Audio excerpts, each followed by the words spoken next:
A clip of YNW Melly praying and blowing a kiss during his murder trial has gone viral. He was doing it a couple times. That wasn't his first time. The victim's mother says it was disrespectful. What you praying for? Because you sitting over there like you don't got no remorse. Like every time I walk in, you smiling. You know, this ain't the time for that. This case is sad. Melly, whose real name is Jamel Demon, is accused of killing two friends in 2018 and covering it up as a drive-by shooting. This individual is reaching out, asking if Mr. Demons is good after he's been tagged in multiple social media posts about this drive-through, this shooting. And Mr. Demons responds very succinctly, "I did that." Shh. Ladies and gentlemen, at the conclusion of the evidence, the state is confident that you will find the defendant guilty as charged of the first-degree murder of Christopher Thomas and Anthony Williams. Thank you. YNW Melly got denied bond again. This is the third time a judge has said no. He's been in jail since 2019. 6 years, facing two first-degree murder charges in the death of YNW Juvie and YNW Sack Chaser. If convicted, he could get life. Now look, there's a lot of people who think Melly's actually guilty, and the details of this case are wild. But 6 years with no conviction? That is most of his 20s gone. His team offered house arrest, an ankle monitor, and even label-back bond, still denied. Guilty or not, is it fair to lose that much time before a verdict? Should Melly be out of jail until trial begins in September, or is staying locked up the right move? When police raided Bortland's home, they found a notebook inside his closet. Inside that notebook were detailed notes about the jury, which jurors were sitting where, what they looked like, their physical descriptions mapped out from the one day Bortland sat in the courtroom. The implication was clear. If Melly got convicted, Bortland was prepared to go find those jurors. That is the detail that ended whatever leverage he had left. He signed his plea deal shortly after. That is where this case is right now. And there is a lot of ground to cover to understand how we got here. On June 21st, 2026, it was announced that YNW Melly's trial has been pushed back to 2027. The case has already been through years of delays, a mistrial in 2023, new judges, new hearings, and now another year of waiting. For anyone hoping for a resolution in 2026, that news landed hard. But the delay did not happen in a vacuum. A lot has been happening behind the scenes that is reshaping how this case is going to play out. The first major pressure point right now is Melly's jail conditions. His lawyers have been pushing hard on this, and the details that have come out are disturbing. A BSO officer confirmed under oath that Melly's cell has been searched every single day since 2019, 7 years of daily searches, and not once has any contraband or prohibited item ever been found. That same officer also confirmed that Melly has not had a single altercation during his entire detention and has not spoken to any family member in 6 years. 6 years of no family contact while still awaiting trial, never convicted of anything. A psychiatrist named Matthew Norman, who specializes in prison conditions, testified that Melly's living situation is worse than anything he has seen in a decade of practice. He compared it to the fictional isolation in the movie Castaway.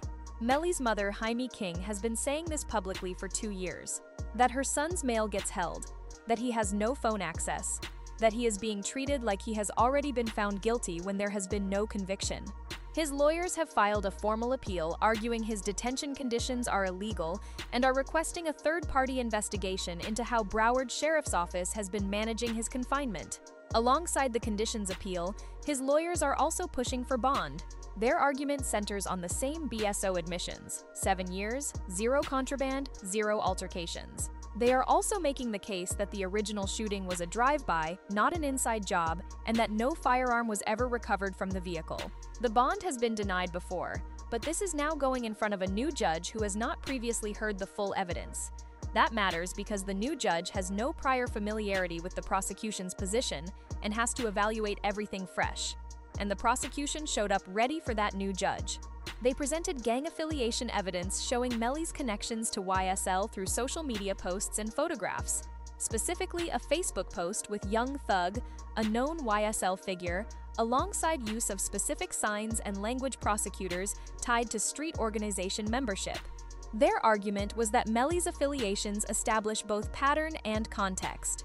Then came the motive evidence, which is the most explosive part of what the prosecution laid out. An affiliate of the YNW crew told investigators during a separate interrogation that YNW sack chaser, one of the two men who died that night, had allegedly been making Melly do degrading things to him in the weeks before the shooting. The investigators believe this is Melly's motive, that Melly was being humiliated and wanted revenge. Melly, in a recorded statement, appeared to reference what sack chaser was allegedly putting him through. Separately, an Exoblock member told investigators that around the same time, Melly was calling King Von asking how to handle someone in the streets. If you know what King Von represented, you know what kind of advice Melly was looking for. Beyond motive, the prosecution also addressed the seating question directly, because the entire drive-by narrative depends on where everybody was sitting in that car. The prosecution presented footage showing Melly getting into the back left seat, the seat where investigators say the shooter was positioned. Juvie's own mother confirmed this in original trial testimony, identifying Melly as the person who entered the rear driver's side seat. Cell phone data also reportedly places Melly at the location where the shooting occurred. These are the three pillars the prosecution is standing on: motive, seating, and cellular data, and all three came back out in full during the bond hearing. Then there is the behavior immediately after the shooting. About 5 hours after the incident, Melly was filmed in a parking lot shooting a music video that had been scheduled the week prior. The footage shows him dancing and performing, upbeat, carrying on. During that same window, Instagram DMs show that someone messaged him asking if he was okay. His response was 2 words, "I did that," followed by a smiling emoji. Prosecutors showed those messages to the new judge as further evidence of consciousness of guilt. Bortland's story from that night has always been the key to everything. His original account to police was that they were leaving the studio, stopped at a traffic light, and a car pulled up and started shooting at them from outside. He described ducking, driving forward, and knowing nothing about who fired or why. Police immediately found problems with that story. Officers did a shoulder-to-shoulder sweep of the area Bortland described and found no shell casings, no broken glass, none of the physical evidence that would exist if a car had been shot at from the outside at a traffic stop. The detective told him directly that nothing he said lined up with what was physically present at the scene. Bortland doubled down anyway. That changed when police raided his home and found the juror notebook, combined with a witness tampering warrant that was filed against him, alleging he worked to intimidate a witness during the period from April through July 22, 2023, which was the same window as Melly's original trial. Bortland's options collapsed. The warrant alleged he took specific steps to prevent a witness from testifying truthfully at Melly's trial. Between the notebook and the tampering warrant, prosecutors had significant leverage over him.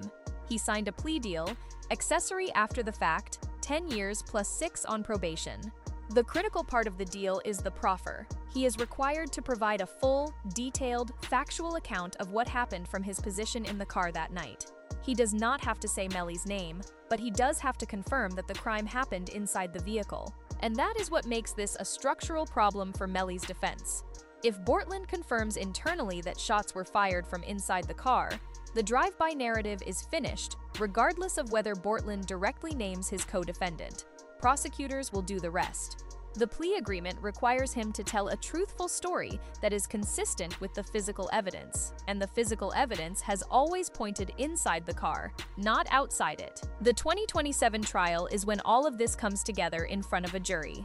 Bortland's proffer testimony, the seating footage, the cellular data, the motive evidence, the DMs, the juror notebook, everything gets presented to 12 people who will have to decide whether the drive-by story or the prosecution's version of events is more consistent with what actually happened on that road in Florida. Melly's lawyers are fighting on 2 fronts simultaneously. They are pushing the jail conditions appeal and the bond request to get him out before trial, and they are preparing to challenge the prosecution's evidence when the trial finally happens. The jail conditions argument has real traction given what the BSO officer admitted: 7 years, no contraband, no altercations, no family contact. Whether that is enough to move a judge on bond is a separate question. What is certain is that the Bortland plea changes the calculus significantly. The prosecution now has a co-defendant who is legally required to tell a truthful story under oath. Whether that story matches what they need to convict Melly is what 2027 is going to answer. Drop a comment. Do you think Melly is guilty? And do you think Bortland's plea deal is the moment that decides how this ends